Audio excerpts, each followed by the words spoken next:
TV contributor. He joins us now. So I think I'm starting to conclude, Dan, that that we are actually complicit in this insanity by playing along with it. So when someone who paid money to a foreign national to get dirt from the Russians whips around and accuses someone else of colluding with the Russians, you shouldn't take it seriously. And we all are taking it seriously. Why are we adding to the sum total of the craziness by pretending this is real?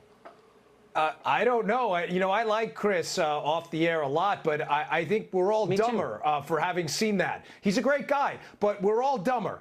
We may have lost about 10 IQ points having watched that, because you notice how he scrambled when you asked him a very simple question. Listen, this is a complicated case. Let me distill this down to one simple thing, and you're right. We are all adding to the madness because we cannot figure out how in one case, this is the crime of the century, a meeting in Trump Tower between Trump's kid and a couple of Russians who, by the way, one of them's connected to the Clintons through his lawyer. The other one's connected to Fusion GPS, who the Clintons hired. They show up. They pass no information about actual Russians or collusion, right? That's the crime of the century.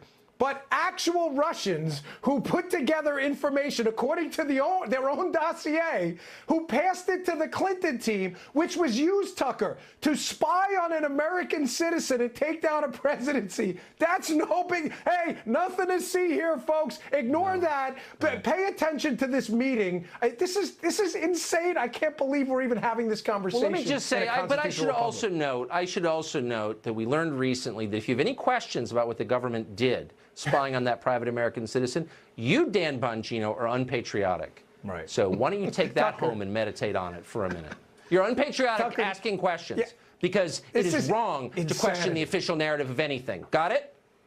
It is. Listen, when I was a Secret Service agent, it is the very essence of a constitutional republic to question authority. Do you understand this whole case is based on the dossier? A dossier, by the way, here's Michael Cohen's tweet, by the way, about the dossier. He called it a lie-filled document. So, Tucker, their star witness calls it a lie-filled document. Jim Comey, the director of the I, calls their whole case, the dossier, salacious and unverified. The number 2 in the FBI says they wouldn't have had a case without it. The head of the division investigating the case says it was in its infancy, the verification, and the lead investigator in the case, when asked about a global view of it, texts his girlfriend that there's no there. Yeah, sounds like a winner. This sounds like a great case. You guys really knocked it out of the park, you libs. I gotta say, I don't want to be mean, but I can't imagine how you could wind up with Michael Cohen as your personal lawyer. I mean, so whoever's running the Trump HR department needs to be fired because, you would not hire Michael Cohen as your lawyer. Just throwing that out there. Sorry, I can't control myself. Yeah. Dan, great to see you. Yes, sir. You got it, bud. One of the biggest tech companies, Twitter, was just caught suppressing the accounts of lawmakers whose politics the owners of Twitter don't agree with. One of those lawmakers taking action, and he's going to join us next to explain what he's going to do. Stay tuned.